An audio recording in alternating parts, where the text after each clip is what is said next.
finally some comments by Pippa Brashear of Parsons Brinckerhoff, PB. I love when they call it PB. It sounds like a company that makes sandwiches for school lunches. It's a big company. Pippa also was a faculty member at Rutgers with me in the landscape architecture department. She's trained as a planner and a landscape architect. And Pippa, what's on your mind today? Like Stephen said, I work at Parsons Brinckerhoff. I do many different things, but one project that I've had the privilege of being part of is Rebuild by Design. Parsons Brinckerhoff was a member of the SCAPE-led team that you've heard a bit about today. And I'm going to try to talk about some of these issues that we've touched on today through the lens of this project. And I think the first, for those of you who aren't familiar with Rebuild by Design, it was a national competition run by HUD and supported by the Rockefeller Foundation that funded the teams. And I think the importance of Rebuild by Design in this context, as a design competition, it really gave an opportunity to think creatively about this issue of resiliency, of coastal protection. But it led off with a research component of 3 months where we not only tried to think creatively about the solutions to this issue, but rather the problem itself. And I think that's something key as we think about the integration of resiliency and ecology, is really stepping back and actually redefining the problem to some extent. It also was an amazing opportunity for interdisciplinary collaboration. These teams, each team had multiple firms. On our team was led by SCAPE, who was landscape architect. There was PB, who was engineers and people with a lot of policy background. Ocean and Coastal Consulting, who are engineers, CR Consulting, ecological consultants, the Harbor School. So it was really a collaborative effort that I think are these different disciplines and perspectives that really have to be brought to the table in order to address these problems. And then the third thing is that there was a commitment to implement. And I think there were all questions throughout the process, like, wow, are they really going to do this? Are they really going to fund these design teams? But we found out yesterday they are. I think the total was about $800 million, that HUD has put towards these projects, one of which was the Living Breakwaters project, and the New York State has been awarded $60 million which is basically what we estimate would cost to implement this first phase. So I'm going to talk a little bit about this project and how it relates to some of the issues that Stephen mentioned. The idea of a project being truly multifunctional, a truly hybrid piece of infrastructure that is not just about coastal protection and not just about ecological restoration was one of the questions that the team really laid out at the forefront. And so the breakwaters here, this is a rendering of what they would look like, but the breakwaters themselves serve to attenuate waves and reduce wave energy, creating areas of calm water behind them. And in a storm event, reducing the energy of the water and the wave action, which is what knocks houses off foundations, results in loss of life, but also can actually reduce the elevation of the water as it meets the shoreline. So when we talk about things like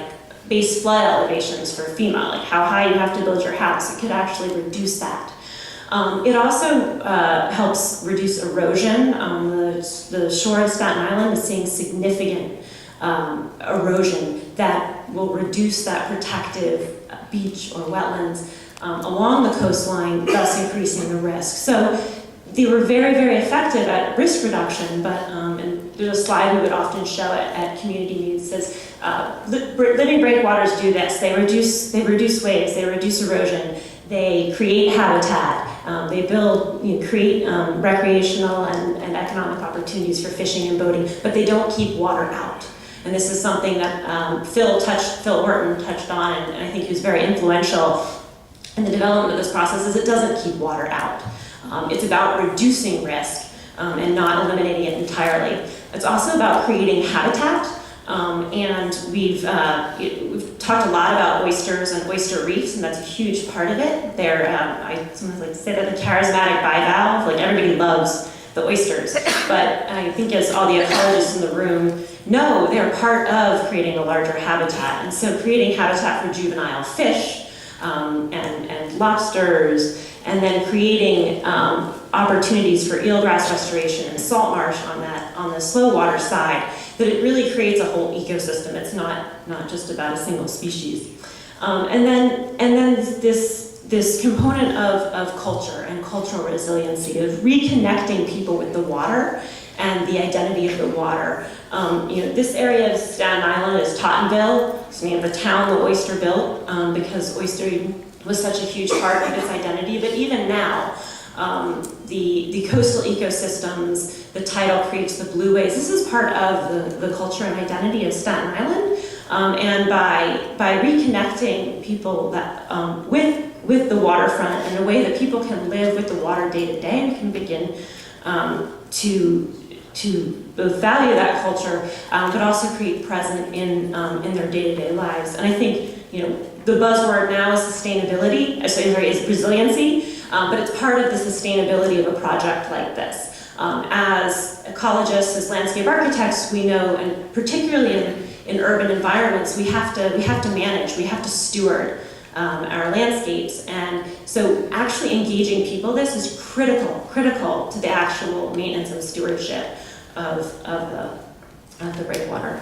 And so sort of what are these hurdles, these risks that it confronts? One thing is this issue of uncertainty, and I think Phil touched on this earlier, that we live in an uncertain time and an uncertain future, and we really need tools to understand that. We need to start to develop metrics to understand these things, to understand how to value ecosystem services, but we also can't let that paralyze us. And so it's a balance, and I think this is something for the regulators and the academics in particular in the room to talk about, like how much is enough information. But I also think that I've had the opportunity to work on a number of resiliency efforts now, and the key point that Phil made is we're managing risk, we're reducing risk. And so the idea of the breakwaters lowering that risk, they don't keep the water out, but no project will eliminate risk. And for anyone who wants to work on resiliency planning, lesson number one is anyone that tells you they've eliminated risk, you should question, because you're never going to eliminate it entirely. And so we need strategies that actually start to ratchet it down. The breakwaters also, we're focusing on the breakwater project, but we see them as a part of a layered set of infrastructure and resiliency strategies. One piece is not enough. And so layering up a project like breakwaters with wetland restoration, with upland habitat restoration can start to build a thickened section of our shoreline.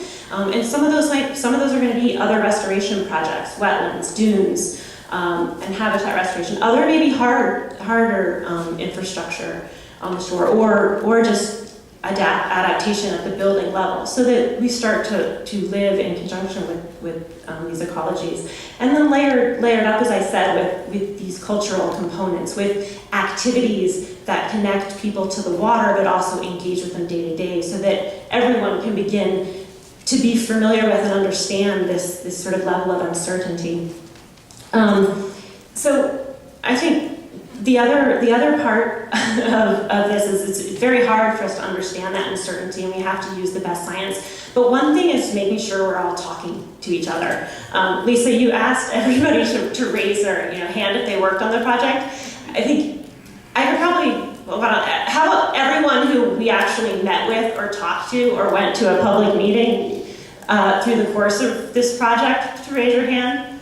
Because I think, this is like a lot of people in the room. We had a number of meetings with DEC, with Stephen Benicia, with the Army Corps, and there's a lot, whether it's New York City Parks or the Corps or DEC, everybody's working on these waterfronts in the region, and we need to keep talking and collaborating with each other, and talking and collaborating with the people that live there. So that, I think, is a really key element to overcoming questions and hurdles and uncertainties. And so, what's the next step? That's what everybody asks.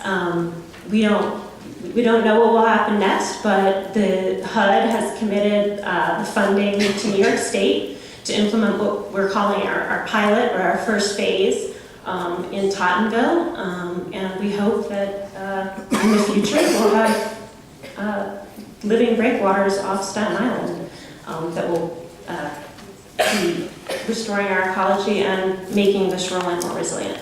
So, thank you.